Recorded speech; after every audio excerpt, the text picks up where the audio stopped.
This podcast of the Gamecock Central Takeover Hour presented by Firehouse Subs is sponsored by AAA Heating and Air. The premier HVAC company in the Midlands is growing. Are you a top HVAC technician? AAA Heating and Air is looking for dedicated applicants to fill their fast-growing service department with top-notch HVAC technicians. If you're the best, then they want you. If you're ready to stop working and start a career, you can earn up to $100,000 plus a year at AAA Heating and Air. Quality candidates will have at least 2 years experience and a good driving record. Benefits include top industry salaries, commission on service and unit sales, set call limits, company-provided take-home vehicle and gas card, company-provided cell phone and tablet, health, dental, and vision benefits, 401k retirement plan with company match, and scaled PTO based on length of service. Contact Roy and Dana Finley at 803-677-1500 or check out their job postings on Facebook or ZipRecruiter. AAA Air when you need us. AAA Heating and Air.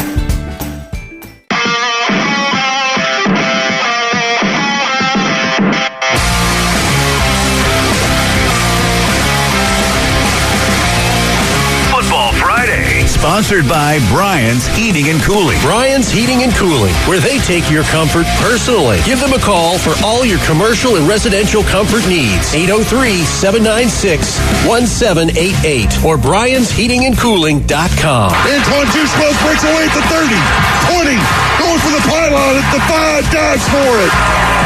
Collyn, touchdown Carolina. Football Friday on your home of the Gamecocks in Columbia, 107.5 The Game. Also heard on 100.3 The Game in Myrtle Beach and 100.5 The Game in Florence. Welcome back in. It is Football Friday. Gamecock Central Takeover Hour presented by Firehouse Subs, broadcasting live out at Steel Hands Brewing in Casey. Tyler, Wes, Chris, and Collyn going until noon today, getting you set for the Gators and the Gamecocks. By the way, we'll have more tickets to give away as the day rolls along here on the game, so keep it locked right here through the halftime show and the afternoon show as well for your next opportunity to win some tickets. But diving back into the specifics of this game for the Gamecocks and the Gators, obviously Graham Mertz, the signal caller for the Gators, one that we've talked about this week, didn't necessarily jump off the page at you when he made the transfer down there to Florida in the offseason. Billy Napier in his Wednesday press conference did talk a little bit about Graham Mertz and maybe trying to open up the downfield passing a little bit more with his quarterback. Here's what Billy Napier had to say the other day. No, I think if you really looked at it with a close eye, a number of our completions, there are vertical options on the play. They just been covered, so,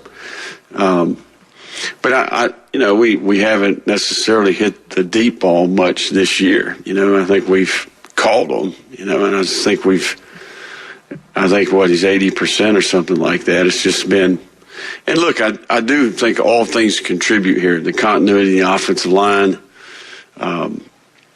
I think there's a number of factors here relative to how the seasons went so far, but it helps. There's no doubt. And look, that's who we are. Watch us play last year. We did it last year, and I think ultimately they'll be, hopefully going forward, we'll be able to take advantage of some of that.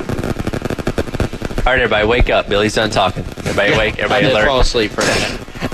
But again, as Billy Napier mentioned there, Graham Mertz, we've talked about, very efficient throwing the ball, 80% completion percentage, but it's just not a team that pushes the ball down the field a ton. And when you look at what a Will Rogers did against South Carolina a couple weeks ago, going off for nearly 500 yards, and yes, all those weren't necessarily on deep balls, there is kind of a blueprint for attacking a weakness in South Carolina's secondary that we'll see if Florida's willing to try tomorrow.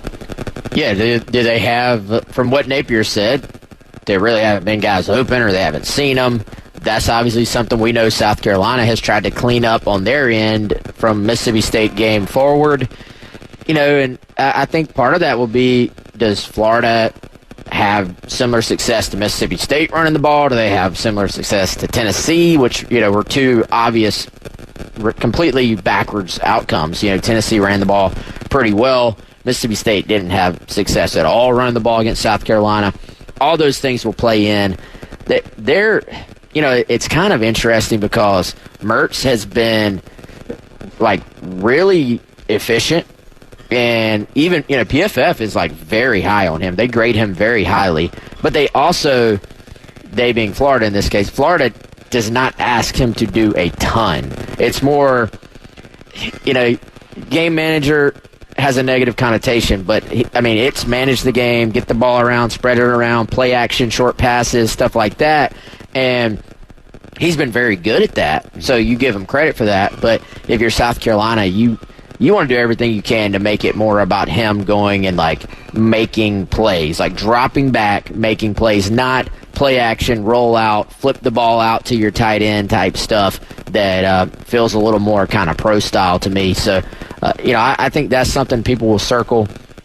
Mertz can beat you. He's not a bad quarterback, but I also don't think he has quite the just dynamic ability that some of the other guys you're going to play do. Well, and you can see from the way Florida calls their plays, they do everything they can to not abandon the run, because that is what the bread and butter of their offense really is. And when you look at their last loss to Kentucky a couple weeks ago, 30 pass attempts, 29 rush attempts. They got down 16-0 very early in that game. I think Kentucky even got up to 23-0 at one point before Florida finally scored. It gets to the point okay, we're down too much. You need to really focus on throwing the ball because time's not on your side, and they keep trying to run the ball, which again is what they do best on offense, but it just seems they don't have the faith to put the game in Mertz's hands necessarily. I'm going to bring back some not great memories for South Carolina.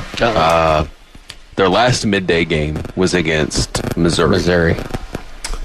This is a Florida offense that is, I would say, probably comparable to that Missouri offense from last year, where they want to waggle you to death. They want to get the quarterback out, I love it. They want to get the quarterback out in space and just dump off to the tight end. South Carolina fans remember how frustrating that Missouri game was, because it was all they're doing is just throwing 4 yards to the tight end. He turns upfield and gets tackled 6 yards downfield. And they're doing that 12 times in a row. We can't stop it. We can't get off blocks, and then they're making this play. And Missouri also wanted to run the ball. So, if you're South Carolina, how do you defend against it? How much do you change, knowing that's kind of what they want to do against you? If you get waggled to death, that's probably not. It's probably not a good thing for South Carolina's defense. It's going to put that much more pressure on the South Carolina offense that is kind of been boom or bust this year. This is a big technique, eye discipline type game. Eye discipline, gap integrity. Yes, fundamentals, technique, fundamentals, assignment, alignment, all that. One fits. But it's funny to laugh about it, but it is true. Especially in this one, because this isn't a game where in South Carolina you're just going to overwhelm Florida or vice versa, right? And I think we think about this Florida offense.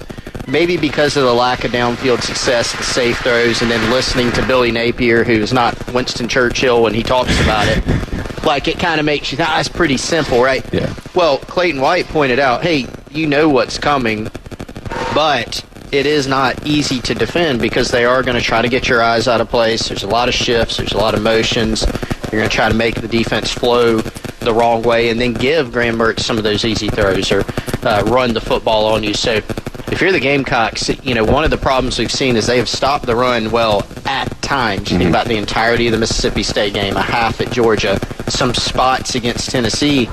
But if they've had an issue, it is getting their eyes in the wrong place, getting bounced out of gaps, not playing with the right technique. And this is a game where if you don't clean those things up, you're going to make this Florida offense can turn in a performance that's similar to what we saw against Missouri last year. And they don't set the edge all that well. South Carolina hasn't over the course of this entire season for the most part.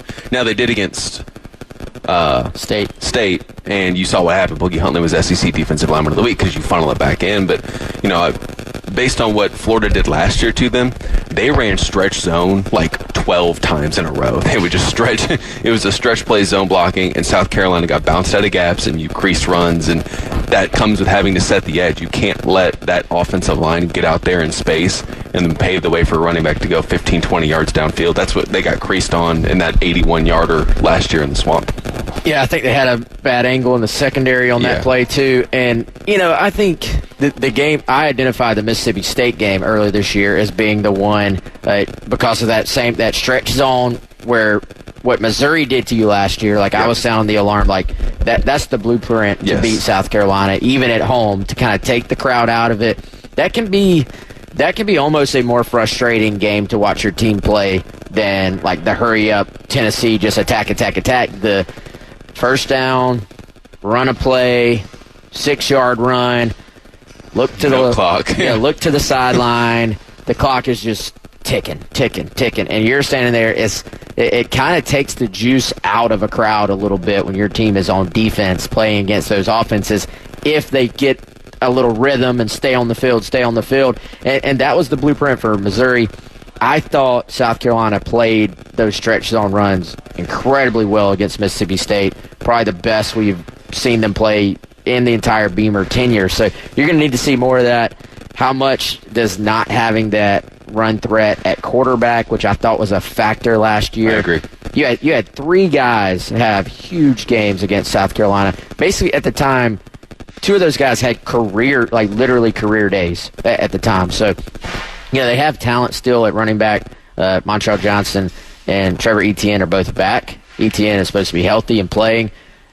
Anthony Richardson rushed for 90 yards or so, I think, last year too. So you don't have that threat anymore. Does that change the numbers a little bit up front? But clearly, your Debo Williams of the world, your Stone Blantons, Boogie Huntley, those guys, I feel like this is a big game for them. Yeah, I mean, and we're drawing the parallels between Missouri and South Carolina last season. You are right, Wes. The Mertz, Anthony Richardson, obviously no comparison there in terms of the mobility, but keep in mind, you don't want the Missouri-style offense where they're just able to make everything kind of look easy and just play defense. That's the most frustrating offense to play. Very frustrating. Brady Cook, mobile, though. Yes. Right? He hurt South Carolina at times in that game with his mobility. I'm trying to pull up what he actually ran for in that game. I mean, Brady Cook last year had 11 for 53 and a touchdown, including a 23-yard run.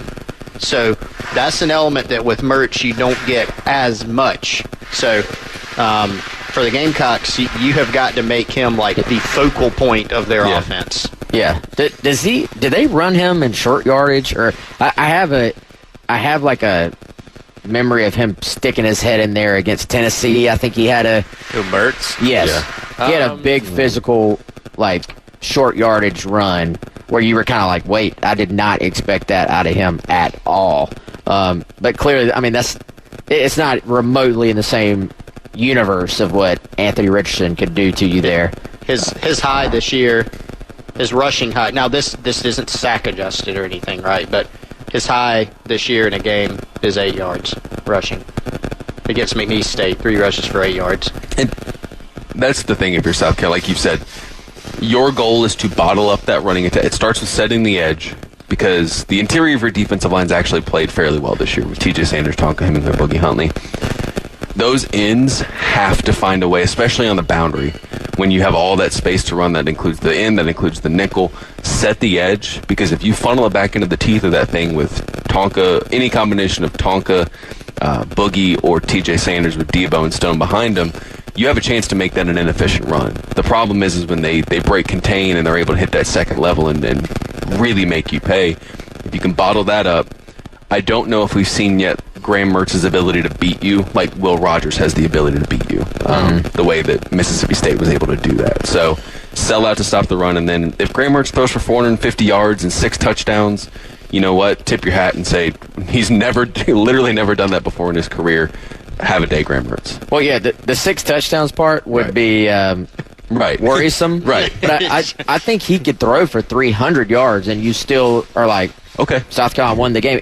If that was paired with 70 yards rushing, just a not they go off game. Inefficiency is the name of the game because Florida's so predicated on success rate and moving the ball and staying ahead of the chains. And if you can get them off that, and you set the line at 285 for our buy or sell segment yesterday, and I think it's realistic he could throw for at least that many yards and they still win the game. Talking about the game against Utah where he threw for 333 and they lost by 13 points in that one, so definitely possible. We'll dive into some more of the keys to the game coming up as the Gamecock Central Takeover Hour presented by Firehouse Subs rolls on your Football Friday, broadcasting live at Steel Hands Brewing in Casey, going until noon here on The Game. Also heard on 100.3 The Game in Myrtle Beach and 100.5 The Game in Florence. All right, welcome back in. It is the Gamecock Central Takeover Hour presented by Firehouse Subs here on The Game on your Football Friday, broadcasting live at Steel Hands Brewing in Casey, going until noon. Tyler, Wes, and Chris, along with you today, we'll be talking with, I'm not even going to attempt to pronounce this last name. We'll have to get some phonetics on this before we talk to him at 11:30. But our guy Zach is going to give us more insight into the Gators program at 11:30. So excited to talk to him. But kind of wanted to focus back in on some of these keys of the game for tomorrow against the Gators. And you mentioned one right there just before we hit the break in that last segment, keeping things contained when it comes to the run game, because we know that's going to be Florida's MO, trying to get Montreal Johnson going, trying to get Trevor Etienne going, who is returning from an injury this week. And what you mentioned about kind of having some presence off the edge to keep those runs funneled through the teeth of the defense, so TJ Sanders, so Tonka Hemingway, so Boogie Huntley can really make an impact like we've seen them been able to do against a team like Mississippi State earlier on in the season. Yeah, I mean, it starts, it's so cliche, but it starts and ends with running the ball and stopping the run if you're South Carolina. And we've talked about having to make Graham Mertz beat you, but if you're South Carolina, it's your job to take pressure off of Spencer Rattler and put them in advantageous situations offensively, to where you're not having to convert 2nd and 9 or 3rd and 7 3 or 4 times on a drive to win this thing. And if you can do that, then you feel really good about your opportunity to put some points up on the board and really maybe make Florida turn this into a one-dimensional thing and have Graham Mertz beat you. Yeah, Collyn, I think for them, the home field aspect of this keeps coming back to mind, just based on the fact that we know Florida has struggled on the road. Like it almost has become like it is a narrative to the extent of, I'm like, all right, is it now being talked about too much? Right. But I think for Carolina, the other side of that, maybe that hasn't been talked about as much, is they do tend to play better at home than on the road themselves. Yes. So it's kind of two-sided, I think, in terms of what you expect. And then the fact, first of all, it was a little bit strange to me, homecoming against the Gators. You had some other options you could have picked. Jack State and Vanderbilt. Yeah, you could have picked. So they picked Florida for homecoming. Thought that was interesting. Cool, fine, whatever. You got the fair, which I don't know if that really affects the actual game as far as the crowd coming out. But this thing has been sold out for a long time. So I do think you have some added elements that are going to add to the intensity because, I mean, these are two teams that they don't have great records. It's not a top 25 matchup. It's not a game that is going to be talked about nationally, but you do have a considerable amount of buzz for this game, which I think is going to lead to a great atmosphere on Saturday afternoon. Yeah, and I mean, that's so important when you talk about all these big wins, especially at home, or even in this Shane Beamer era. A lot of it's starting fast. A&M, you start fast. Kentucky, you start fast. Tennessee, you start and end fast. Really, the only ones where you didn't were Clemson and maybe the Florida-Auburn games in Beamer's first year. So start fast. That's something they didn't do against Missouri, their last midday game, and the crowd was just never into it. And if you can go out there, maybe get a stop, and then score on your first possession, then you feel really good about your chance there to get the crowd into it and build some momentum going into the second, third, and fourth quarters. This is my plan for tomorrow. Ooh. All right, so I am... Leave at 6 a.m. for the fair. Yeah, well, I'm actually not going to go to the fair tomorrow. Just hang out. I'm going to get there early, though, to avoid the fair. So I am going to text Wes and get his take on the pre-game atmosphere inside the stadium, because last year... He's a vibes guy, yeah. Yes, big vibes guy, and has a pretty good feel for it. I remember his text last year before the Missouri game. Said, I don't know about this, man. I said, I don't like the vibe. The vibe is off. And so I'm going to get a vibe check from Wes, and I might adjust my game prediction based on that. Go back and Are we allowed to edit our predictions after they go out? No. And they go at noon today. So you have 35 minutes, roughly. Did we get everyone's in? Yes. The last one came in a little while ago. But we won't be able to check the vibe before. By the way, who's going to be doing this after you leave? That's a good question. Can't tell you that yet. No. Because, I mean, we got to keep this going, super right? secret, yeah. Because I have to beat everyone. Yeah. There's one person below 500 in our pick'em, and it's me. Oh, I was about to say, I figured it would be me. I No, haven't it's checked the me. standings yet. I largely went into like, what did you Swell say after the Tennessee game? After we ball, like that was my strategy in picking games the last couple of weeks. So, well, every time I looked on there, all the marquee games that weren't like just huge disadvantages, you picked the opposite team as me. Yeah. So, yes. And Wes has been doing well. So yeah, well, it was one of those things where it's like I'm trying to gain games here or there, so I kind of gotta, be interested and like switch it up. So that was my strategy there. I took it off the tracks a little bit by saying the thing about the vibe check, but he's not wrong. But seriously, it's the thing. To your point, Collyn. I mean, yeah, maybe it's a weird vibe going in.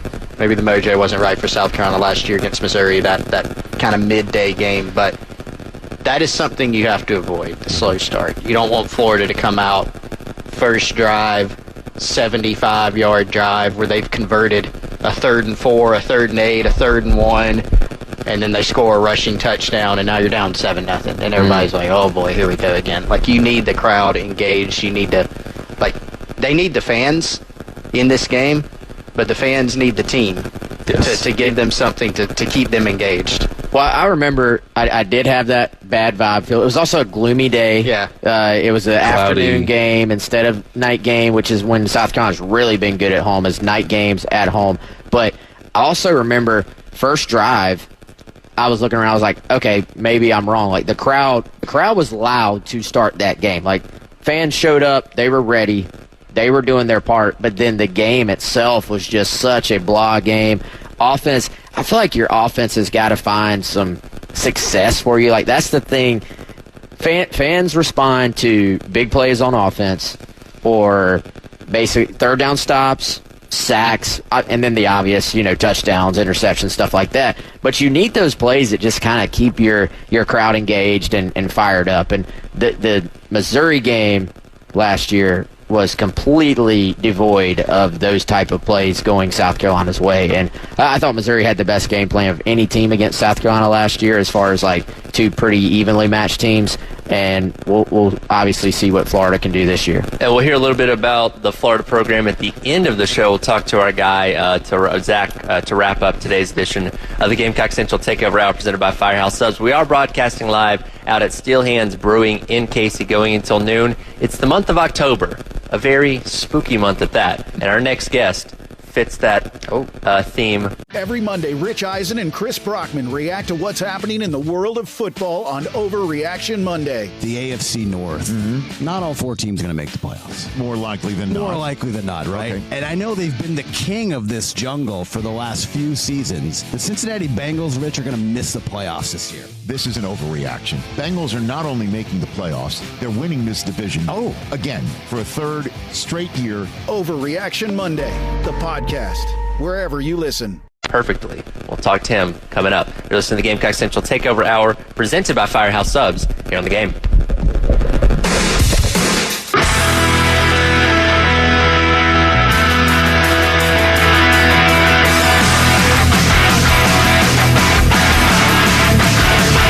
You're talking about. Sponsored by Love Chevrolet. On your home of the Gamecocks. In Columbia, 107.5 The Game. Also heard on 100.3 The Game in Myrtle Beach. And 100.5 The Game in Florence. All right, and welcome back in. It is the Gamecock Central Takeover Hour presented by Firehouse Subs. Broadcasting live out here at Steel Hands Brewing in KC. We had Aaron Rowe on, who is the CEO of Harvest Hope, a little bit earlier on, telling us about the Contractors for Hope event coming up on October the 18th. That's this upcoming Wednesday. But also, we are now graced with the presence of a literal celebrity, James Jude Courtney, who is known for playing Michael Myers in the Halloween movies. Also does some great work with Harvest Hope. James, thank you so much for taking a little bit of time with us today. Oh, man, it's an honor to be here. With your work with Harvest Hope, I guess, first of all, can you give the listeners a little bit of the ideas, some of the things you've been doing with Harvest Hope, and why that was kind of important to your heart to try to do so? It's so important to my heart. The thought of a child going to bed hungry, and millions of children in this country go to bed hungry, and in the Midlands we're especially stricken. COVID and all the things that hit. put so many families at risk in food insecurity. So I think it's a really, really important thing for us to live the word that we say we believe, and that is to step up and to feed the hungry, to heal the sick. These are the things that we believe in. So it's really dear to my heart that we step up, especially at this time right now when things are starting to shift and change, and just donate, man. Just give from our hearts. And you guys have an event coming up on October the 26th. That's a couple Wednesdays from now at the KJ's Market IGA in West Columbia from 5 until 7 o'clock. Correct, yeah. So fans can come by and we'll take selfies and sign any items they have to bring. The caveat being you've got to bring food, man. So fill those bags with canned goods and anything you can think of so we can feed these children who are in dire need. And the Midlands near and dear to you. You were raised here. Tell us your background about. You grew up in Columbia, correct? Correct, yeah. I graduated from Lower Richland High School, the University of South Carolina, diehard Gamecock. And so I'm excited about this weekend, too, buddy. And coming back here, my nephews and nieces, I have 6 brothers. So my nephews have played on state championship and gone to national championships in soccer with Cardinal Newman, with Dreer. My youngest nephew is now playing football at Gray Academy. Our roots run deep here. My brother serves in the legislature. My brother Marty is an acupuncturist here. So it's really important for me. Family's important, community's important, and I am so blessed to have gone to Lower Richland. I'm so blessed to have gone to the University of South Carolina. So I think it's really important for us all to group together and to remember that we're one big, large community, one big family. You were a journalism major at USC as well, correct? I was a journalism major, yeah. And I have to be honest, the reason I did that, I knew I was going to be making films, but I chose journalism because first of all, the University of South Carolina had one of the top-ranked journalism schools in the nation. I understand it's still right up there. Right. I knew as a filmmaker that my job is to manipulate minds. My job is to create a narrative and to have people follow that narrative. And I was, graced to study with Emmy Award-winning, Pulitzer Prize-winning, professors. And it's really about information and how do we relate that information, and then what truth can come from that information. So my journalism degree has greatly served me in my career. Now we going to the game tomorrow? Oh, absolutely. 100%, man. Yeah, I wouldn't miss it. Now, I think if you stood on the sidelines as Michael Myers, that might strike some fear into Florida's hearts a little bit. Yeah, we've been blessed to be on the sidelines, and Sarah, my wife, is 5'4", so she can't see around the big eaters. So Sarah will be up in the stands. I may be in the sidelines. I may be up in the stands. But we'll see what happens. What have you thought of the season so far? Obviously, 2-3, not the record anybody over there wanted, but have played some really good teams, and obviously a big game for them tomorrow. So what's been your take on the football team so far? Well, I am a big Shane Beamer fan, and Rome is not built in a day. He's doing the right thing. Our next recruiting class is incredible. In fact, the linemen they're bringing in. So Spencer Rattler is an amazing guy, and I have to say, all the dedication, and I've had the blessing of knowing some of the guys on the squad, and getting to know. I'm really impressed with the intelligence of these young men, with the social awareness of these young men. I mean, they're being coached up not only in football, but they're being coached up on how to be contributing members to our society and community. So I think Shane is doing an amazing job. I think we have to stick by him, stand behind our players, and know that every year is going to get better and better and better. Sounds like you keep up with recruiting a good bit. I love it. Are you a subscriber to Gamecock Central? Don't put him on the spot like that. Have to say he's shaking his head yes. So I think that the atmosphere tomorrow is going to be another good one. Are you going to go out there? Do you tailgate? Do you take the whole thing in, or are you a little more low key? Sneak on in there. Oh no. We tailgate. We start early, and I've got to say, so just to give some context here, Sarah, my wife, went to rugby school in England. She played rugby. She's a track and field athlete. Wow. But the first South Carolina game I brought her to, she just went nuts. She was like, oh my God, nobody does spectacle like Americans. And then she starts watching the game, and it's really great because, she's learning the American game and really gets excited when she sees things happen it's just growing. And oddly enough, her cousin by marriage played for Frank Beamer at Virginia Tech. He was a fullback. His positions coach was Shane Beamer. Oh, wow. Okay. Yeah. And so, and Justice Hoffman's his name, and Justice told me right when Shane was hired, he goes, man, you guys have no idea how good you're going to have it. This man is one of the best coaches I've ever met in my life. He's amazing. And so I'm just super stoked, man. I'm super stoked. Kirby Smart, look out. We're going to get you, bro. Okay. All right. Yeah, you heard it. Do you remember what her first South Carolina game was? Do you remember what game it was? Baby, I don't remember. They're all good. They're all. Yeah. We won. Yeah. That's all that matters. Yeah. Do you have a good record at in-person games when you attend? Oh, absolutely. Yeah, absolutely. When I'm in town, I'm at a game, and, when I lived here in college, I'd never missed a game. Never. I mean, I traveled to road games, absolutely, 100%.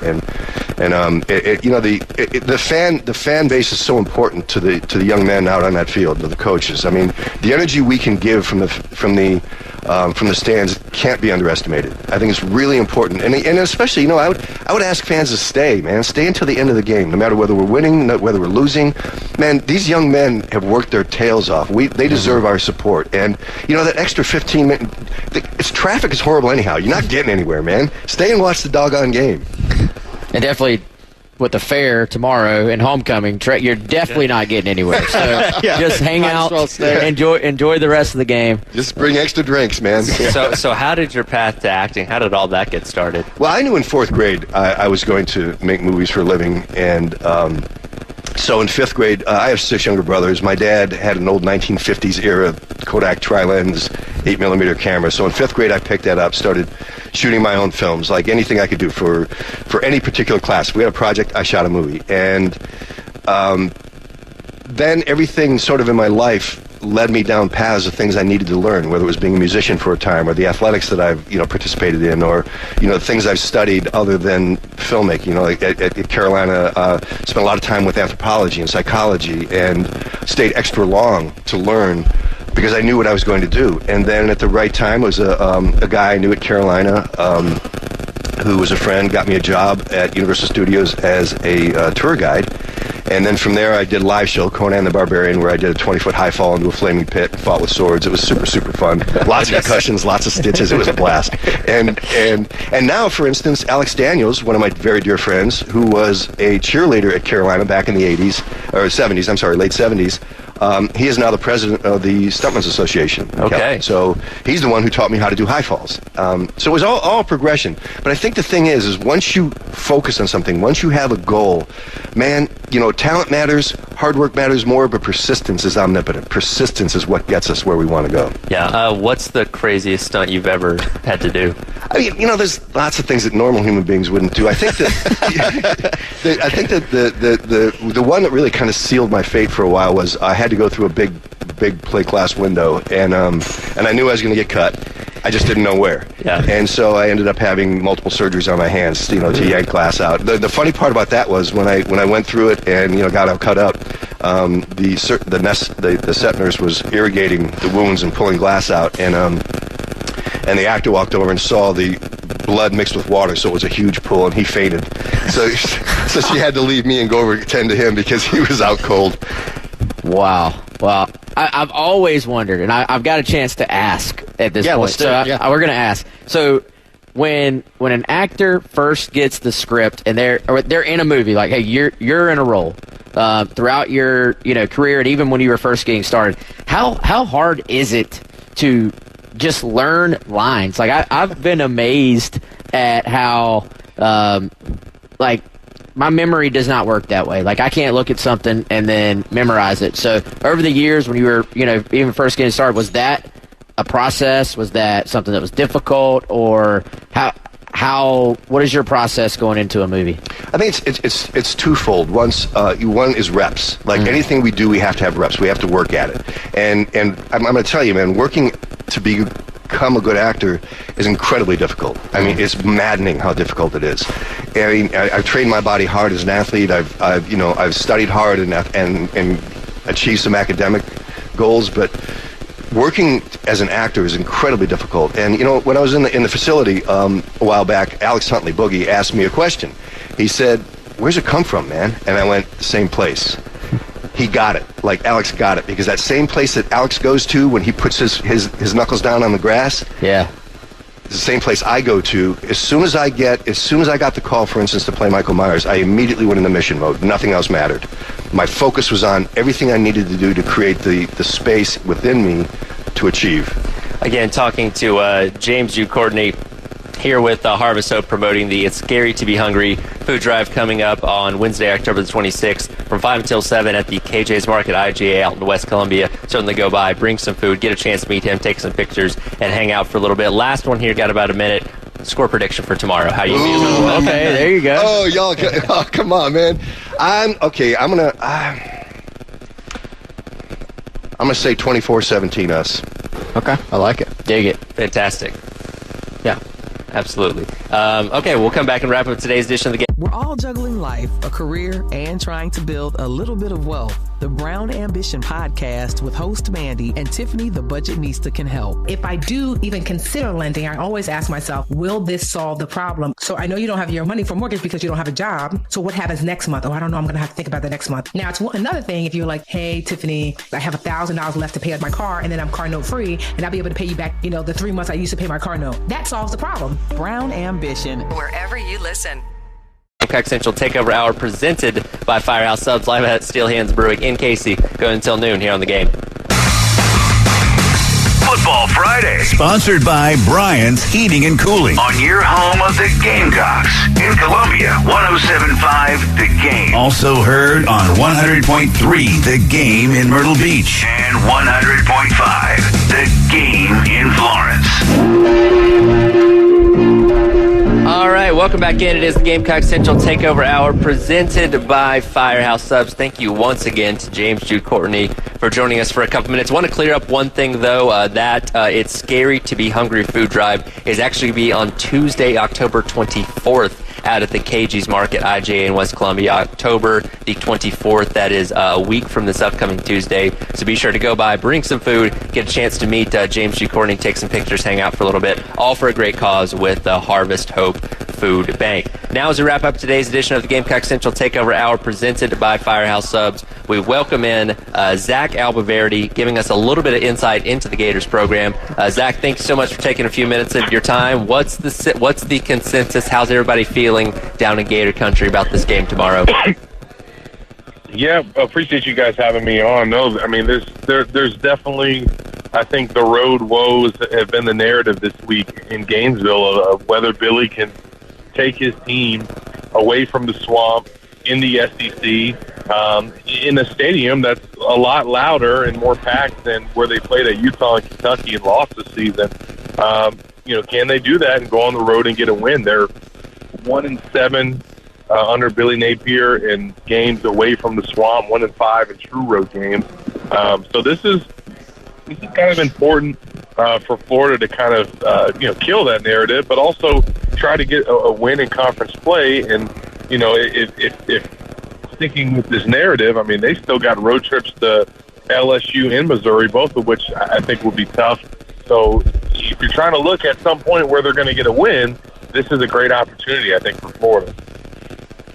Zach, appreciate you doing this, man. This is Wes. Everybody listening, go check out GatorsOnline.com. But, Zach, obviously, I mean, we've been talking about that narrative here, too. Florida doesn't play well on the road. They play well at home. But there's got to be an underlying theme there, I would think, on the actual football field. What has stood out to you about how Florida has actually played in those games that has resulted in that ending for all those games? What has it been on the road that has really plagued them specifically? For sure. I mean, offensively, it has been the procedural penalties. I mean, they committed 9 penalties at Utah, 10 penalties at Kentucky, and most of those were committed by the offensive line with false starts and things like that. At Utah, you had Jake Slaughter, the center, starting for Kingsley Aguakin, and Slaughter was making his first career start. So that contributed a little bit to that performance. He didn't play at Kentucky. Kingsley was back for that game, but he was not himself. So Slaughter, he's going to get the start Saturday, and this is going to be his second chance ever to start on the road in a game. So I think it'll be key to see if he learned from that experience in Utah and handles this environment in Williams-Brice a lot better than he did at Utah. And then defensively, Florida gave up that 75-yard touchdown play on the first snap against Utah. And then after that, they actually played pretty well on that side of the ball. And then against Kentucky, they had their worst tackling performance ever since PFF came into its existence in 2014 and started giving out grades. Their tackling grade was the worst that Florida had ever gotten from PFF. So they really struggled bringing down Ray Davis. I think you got to give him some credit for that performance. But, between the offensive line issues and procedural penalties and then the defense just kind of having a terrible day tackling, that's kind of been their bugaboo on the road. So those are some things that they're going to have to shore up in Columbia. Zach, Chris Clark here. Got about 2 more minutes left here. Wanted to ask you about Graham Mertz. We've kind of developed a theory that, even if he throws for, say, 300 yards in this game, that could end up being a good thing for the Gamecocks. He's been quite efficient. But do you agree that what South Carolina has to do is to stop this Florida running attack because that's the direction they want to go? Absolutely. I mean, I think that if Florida gets into that game where they can't run the ball and they need Mertz to air it out, he can, do it, but can they win operating their offense that way? I don't think so. And, South Carolina hasn't done a good job defending the pass this year.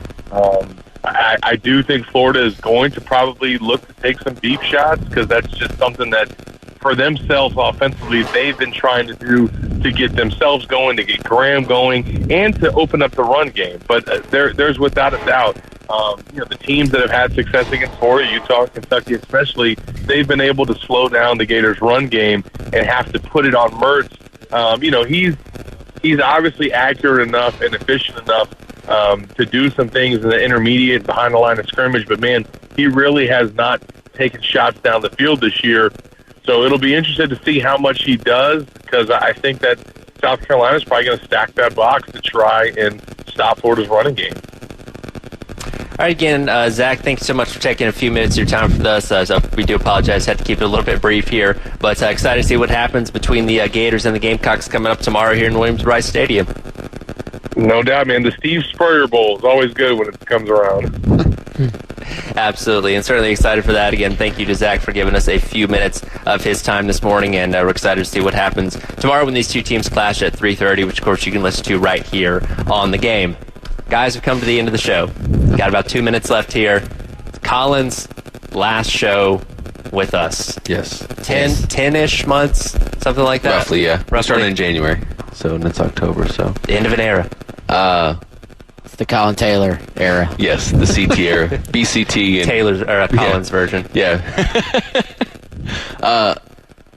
Just a big thank you to Tyler and to Wes and Chris and everybody at Gamecock Central. And I have 2 more days left with Central. My last day is the 15th, but I can't say enough good things about 107.5 about Gamecock Central and how much I've truly enjoyed my time and truly enjoyed getting to do what I've dreamed about doing since I was 12 or 13 years old. And for every coach, for every player, for every SID and staffer that I've had to bug for information and questions and emails, I can't thank them enough. This beat's been fantastic and helped me become the person and hopefully professional I am today. And it's been an amazing decade, and I'm just really happy that I got to do what I got to do. And I had the support from my wife, Michaela, and my family to put up with me on the road for as long as I was there. And it's been a dream come true, and I'm sad to see this chapter end. I'm excited for the next one, but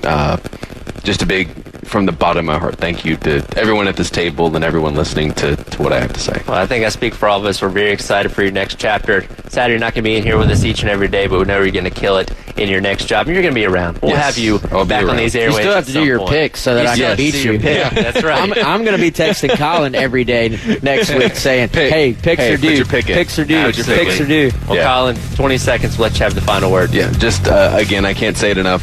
Thank you. It's been amazing, and I appreciate everyone that had to listen to me talk and listen to me bug them for information. Thank you so much.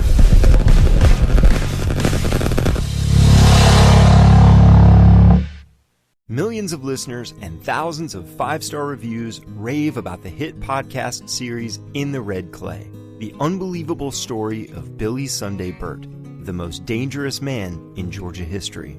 He was a whiskey man, bank robber, hitman. He was a murderer. He's also my father. Seasons 1 and 2 are available to binge right now, and bonus episodes are coming soon. Imperative Entertainment presents In the Red Clay. Get the podcast wherever you listen.